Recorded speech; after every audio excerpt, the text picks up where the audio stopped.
গ্রামের বাড়িতে মাছ ধরা মজাটাই অন্যরকম। দেখেন, আমি একটা শোল মাছ ধরলাম এবং শুরু থেকেই আমি আমার বন্ধু মিলে এবং আমার মামাতো ভাই মিলে কিন্তু আমরা মেশিনটা লাগালাম। মেশিনটা সেট করার পরে কিন্তু মানে পানি শুকাতে লাগলো। দেখেন প্রায় শুকে গেছে, আর অল্প কিছু পানি আছে। তো পানি শেষ হওয়ার পরে আমরা মাছ ধরা শুরু করে দিলাম। মাছ ধরা শুরু করার পরে আমি কিন্তু মেশিনের গোড়ে আসছিলাম, মানে ওখানে কেদা এবং পাতা অনেক কিছু সরাই দিতে হয়, মানে ক্লিয়ার করে দিতে হয় এক কথায়। ক্লিয়ার করে দিলে পানিটা ক্লিয়ারভাবে চলে যায় আর কি। তো মাছ ধরা মোটামুটি শেষের পর্যায়ে আমরা ওখান থেকে পাতিলটা উপরে নিয়ে আসলাম। উপরে নিয়ে আসে মাছটা এখন পানি দিয়ে ক্লিয়ার করে ধুয়ে নেবো আর কি, এরকমটাই আমরা চাচ্ছি। আর এরপরে সবচেয়ে বড় কথা এখানে গ্রামে, মানে গ্রাম্য পরিবেশটা অন্যরকম।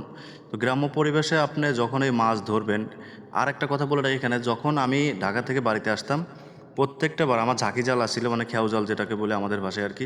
সেই খেয়াও জালটা দিয়ে কিন্তু আমি মাছ মারতাম। আমার এই পুষ্কুনিতে ছোট্ট একটা পুষ্কুনি আছে, তো এই পুষ্কুনিটাতে কিন্তু আমি মাছ মারতাম। তো ভালোই মোটামুটি এক দুই অক্ত খাওয়ার জন্য, এবং কি আমি যখন বড় বড় মাছগুলো উঠতো তখনও ঢাকা নিয়ে যেতাম, এরকমটা আর কি। তো মাছগুলো এখানে ধোয়া এবং পরিষ্কারের কাজ চলছে।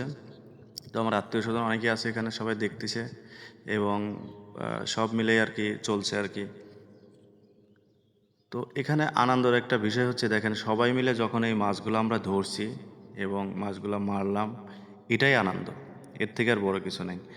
তো আমার মামাতো ভাই শোল মাছটা ধরার অনেক চেষ্টা করলো, মানে দেখানোর জন্য দর্শকের, তো পারে নাই। পরে আর কি আমার ছোট মামা আর কি ধরে একটু দেখালো। তো শোল মাছটা দেখতে পারলেন এবং ও দুইটা নৌসি আর কি দেখালো আমাদের মাঝে আর কি। তো এটাও আমরা দেখতে পারলাম। সবচেয়ে আনন্দের বিষয়টা আমরা যখন এই পুষ্করিটা সেচার উদ্যোগ নেই, তার আগে অনেক চিন্তা ভাবনা করছিলাম। তো মেশিন তো যেহেতু আমাদের এটা না, অন্য জায়গার থেকে আনতে হয়, মানে গ্রামের অন্য বাড়ি থেকে আনতে হয় আমার এক কাকার। তো কাকার বাড়ি থেকে মেশিনটা যখন নিয়ে আসে আমরা এটা সেচ দিই, সেচ দেওয়ার পরে আর কি মাছ ধর। আরেকটা কথা এখানে বলে রাখি, আসলে যখন আমি এই ঢাকা গেছি, ঢাকা যাওয়ার পর থেকে কিন্তু গ্রামের অনেক কিছু মিস করি। শুধু আমি একা না, যারাই আমরা ঢাকা থাকি বা কর্মব্যস্ত থাকি, এটা কিন্তু গ্রামের অনেক কিছু আমরা ঐতিহাসিক সব কিছু কিন্তু আমরা মিস করে থাকি। তো ওই জায়গাটা থেকেই আমি আর কি চিন্তা ভাবনা করছি যে এরকম আর কি পুষ্করণী সেচবো। তো আমার আব্বা নিষেধ করছিল যে আরও পরে সেচি বা পানি কমুক। তো আমি আবার বললাম যে আবার বৃষ্টি হতে পারে, তো এটা তার আগে আমরা মাছটা মেরে আর কি মারি। তো কিছু হয়তো বা আমি ঢাকা নিয়ে যাব, আপনারা খাবেন, এরকমটা চিন্তা ভাবনা করে আমি আর কি উদ্যোগ নিয়েছিলাম। তো সব কিছু মিলে যে আনন্দ উপভোগ করলাম এখানে, আমার কাছে এইটাই ভালো লাগছে, এছাড়া কিছু না। আপনাদের মাঝে আমি শেয়ার করলাম এটাই। তবে এখানে আমার তেলাপিয়ার সংখ্যা একটু বেশি ছিল, আর বাকি শোল, টাকি, কই, জিয়েল, এগুলাই আর কি মিলে আসিল। তো দেখতে পারছেন।